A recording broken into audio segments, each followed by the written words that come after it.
Damai sejahtera Allah yang melampaui segala akal, itulah yang memelihara hati dan pikiranmu di dalam Kristus Yesus. Amin. Salam saudara-saudara terkasih dalam nama Tuhan Yesus Kristus. Kita bertemu kembali di dalam channel ini untuk mendengarkan firman Tuhan. Dan pada kesempatan kali ini kita akan mendengarkan khotbah di Minggu Eksaudi yang diambil dari 2 Samuel 22 ayat 1-7. Dan tema untuk kita, Tuhan mendengar seruan umatnya. Saudara-saudara yang dikasihi oleh Tuhan, saya akan bacakan nas firman ini untuk kita, dan demikianlah firman Tuhan. Daud mengatakan perkataan nyanyian ini kepada Tuhan pada waktu Tuhan telah melepaskan dia dari cengkraman semua musuhnya dan dari cengkraman Saul. Ia berkata, "Ya Tuhan, bukit batuku, kubu pertahananku dan penyelamatku, Allahku, gunung batuku, tempat aku berlindung, perisaiku, tanduk keselamatanku, kota bentengku, tempat pelarianku, juru selamatku. Engkau menyelamatkan aku dari kekerasan. Terpujilah Tuhan, seruku, maka aku pun selamat daripada musuhku. Sesungguhnya gelora-gelora maut telah mengelilingi aku, banjir-banjir jahanam telah menimpa aku, tali-tali dunia orang mati telah membelit aku, perangkap-perangkap maut terpasang di depanku. Ketika aku dalam kesesakan, aku berseru kepada Tuhan, kepada Allahku aku berseru, dan Ia mendengar suaraku dari baitnya. Teriakku minta tolong masuk ke telinganya." Demikian pembacaan firman Tuhan. Saudara-saudara yang terkasih dalam nama Tuhan Yesus Kristus, seorang gadis yang baru saja memutuskan hubungannya dengan kekasihnya merasakan kesedihan yang hebat. Ia bahkan tidak lagi memiliki selera untuk makan. Bahkan selera untuk tersenyum pun tidak ada. Suatu hari temannya menyarankan agar gadis ini berdoa dan berseru kepada Tuhan tentang masalahnya. Gadis ini lalu tertawa dan berkata, "Memangnya doa bisa membawanya kembali kepadaku?" Namun karena terlalu lama terdiam dan kebingungan harus melakukan apa, gadis ini lalu berdoa dan mengatakan keluhan kepada Tuhan dengan jujur. Keesokan harinya, sang teman menanyakan kepada gadis tersebut, "Bagaimana keadaanmu, teman? Sudahkah dia memberimu kabar? Dan sudahkah kau berdoa?" Gadis ini kemudian menjawab, "Tidak, dia belum memberiku kabar, dan aku sudah berdoa serta mengatakan masalahku pada Tuhan. Lalu kau kesal dengan doamu karena tidak berhasil membawanya kembali kepadamu?" kata temannya. Gadis ini tersenyum dan berkata, "Doaku semalam memang tidak berhasil membawanya kembali kepadaku. Namun doaku atau seruanku kepada Tuhan berhasil membuatku tidak menginginkannya lagi. Aku merasakan ketenangan sekarang. Terima kasih banyak, teman. Kini aku akan terus berdoa dan berseru kepada Tuhan tentang apapun masalah yang kuhadapi, supaya ketenangan dan kelegaan itu selalu ada padaku." Saudara-saudara terkasih dalam nama Tuhan Yesus Kristus, kelihatannya masalah gadis ini persoalan sepele bagi kita yang mendengarnya, namun tidak bagi si gadis ini. Namun apa yang kita lihat dari cerita ataupun ilustrasi ini adalah betapa pentingnya berseru dalam doa kepada Tuhan tentang apapun masalah yang sedang kita hadapi, daripada kita hanya mengandalkan pikiran yang ujung-ujungnya membawa kita pada kejenuhan hidup karena solusi dari masalah kita tidak sesuai dengan ekspektasi kita. Pentingnya berseru dalam doa kepada Tuhan bukan tentang bagaimana doa kita dijawab Tuhan sesuai dengan alur pikiran kita, tetapi bagaimana Tuhan memberikan solusi yang lebih cemerlang dengan caranya sendiri. Sebab Tuhan pasti tahu apa yang lebih kita butuhkan dari masalah-masalah kita.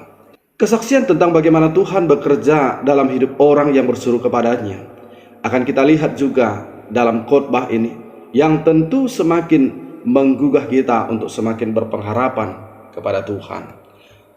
Saudara-saudara yang dikasihi Tuhan Yesus Kristus, dalam nats khotbah ini kita bisa melihat bagaimana Daud menunjukkan sukacitanya yang luar biasa, di mana Daud bernyanyi bagi Tuhan ketika Tuhan telah melepaskannya dari semua musuh-musuhnya. Saudara-saudara, marilah kita perhatikan mengapa Daud sampai sesukacita ini.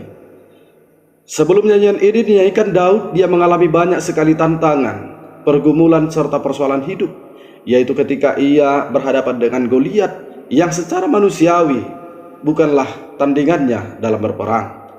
Ketika ia dikejar-kejar Raja Saul hendak dibunuh, ketika ia berhadapan dengan musuh-musuhnya Israel, dan banyak lagi pergumulan yang berat dialaminya, di mana semuanya itu membuat dia sangat tersesak, seperti yang digambarkan pada ayat 5-6. Katanya demikian: sesungguhnya gelora-gelora maut telah mengelilingi aku, banjir-banjir jahanam telah menimpa aku, tali-tali dunia orang mati telah membelit aku, perangkap maut terpasang di depanku. Saudara terkasih, kita tentu dapat membayangkan situasi ini begitu rumit bagi Daud. Dia seakan-akan sangat dekat dengan kematiannya. Tetapi saudara-saudara, Daud bukanlah sosok yang mengandalkan kekuatannya sendiri dalam menyelesaikan masalahnya. Dia sangat mengenal Allahnya orang Israel.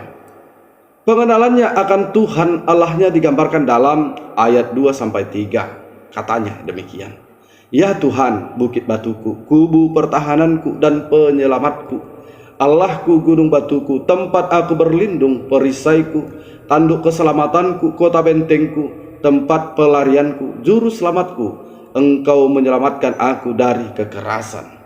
Saudara terkasih dalam nama Tuhan Yesus Kristus, perlu untuk kita ketahui bahwa pengenalan atau pengetahuan yang benar tentang Tuhan akan memberikan kekuatan iman bagi kita. Jika kita melihat daripada ayat 2-3 ini, Daud memang sungguh-sungguh mengetahui serta mengenal siapa Tuhannya. Atas pengenalan itu, ia sungguh menjadi kuat karena dia percaya Tuhan yang perkasa itu bagaikan gunung batu, perisai, serta kota benteng mampu menyelamatkannya. Iman percaya yang dimiliki Daud inilah yang membuatnya berseru kepada Tuhan dengan penuh keyakinan bahwa seruan atau doanya akan dijawab oleh Tuhan. Saudara-saudara, jika kita melihat dalam ayat 4 dan 7, kita dapat melihat sebuah kesaksian yang luar biasa dari Daud. Dia berkata, terpujilah Tuhan, seruku, maka aku pun selamat daripada musuhku.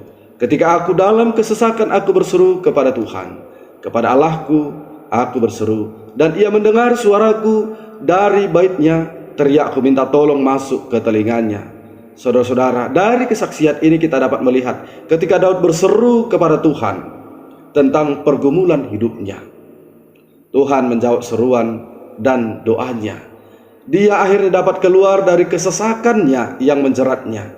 Tuhan akhirnya melepaskan dia dari cengkraman semua musuh-musuhnya, seperti yang diungkapkan pada ayat 1. Saudara-saudara, siapa yang tidak bersyukur ketika ia mendapatkan keselamatan dari ketersesakan?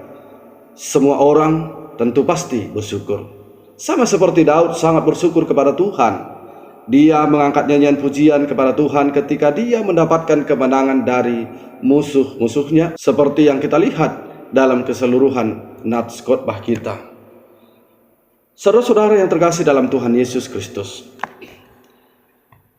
jika hari ini dan juga besok kita berhadapan dengan berbagai pergumulan hidup, sebab kita tahu pasti selagi kita masih di dunia ini, semua manusia tidak pernah terlepas dari masalah-masalah kehidupan. Kalau persoalan hidup pasti terjadi, apa yang menjadi solusinya? Solusinya adalah berpengharapanlah kepada Tuhan dengan berseru kepadanya dalam Yesus Kristus. Seperti nama minggu kita, Minggu Eksaudi, yang artinya dengarkanlah Tuhan seruanku. Kata-kata ini tentu menjadi sebuah pengharapan kita pada Tuhan, agar Tuhan mendengar seruan dan doa kita. Dan hal ini saudara-saudara sudah terbukti dan sudah bisa kita lihat di dalam sebuah kesaksian dari apa yang sudah Daud lakukan dalam hidupnya. Kemudian saudara-saudara, Yeremia 33 berkata, Berserulah kepadaku, maka aku akan menjawab engkau dan akan memberitahukan kepadamu hal-hal yang besar dan yang tidak terpahami, yakni hal-hal yang tidak kau ketahui. Saudara-saudaraku yang terkasih dalam nama Yesus Kristus, hal ini telah Daud buktikan juga dalam hidupnya. Ketika ia berseru kepada Tuhan, Tuhan benar-benar menjawab semuanya, seruannya, sehingga ia menjadi bersuka cita. Sekarang saudara-saudara, mari kita melakukan seperti apa yang Daud lakukan dalam hidup kita. Kalaulah kita memiliki banyak persoalan hidup, berserulah kepada Tuhan, sebab Tuhan pasti akan menjawab seruan ataupun doa kita. Demikian firman Tuhan, mari kita berdoa. Bapa dalam surga, terima kasih buat firman yang telah mengingatkan kami akan besar kuasa Tuhan di dalam setiap seruan kami. Tuhan akan bekerja di dalam setiap persoalan kami. Bapa yang baik, biarlah Tuhan di dalam kehidupan kami selalu berseru kepada Tuhan. Biarlah Tuhan saja yang menjadi andalan kami, agar kiranya kami dapat menyelesaikan ataupun mendapatkan solusi-solusi yang luar biasa dalam setiap pergumulan-pergumulan kami. Bapa di surga, kami sadar dosa kami dapat menghambat kami untuk datang kepadamu, untuk diampuni kami, supaya kami tetap layak di hadapan Tuhan. Di dalam Yesus Kristus kami bersyukur berdoa kepadamu. Amin.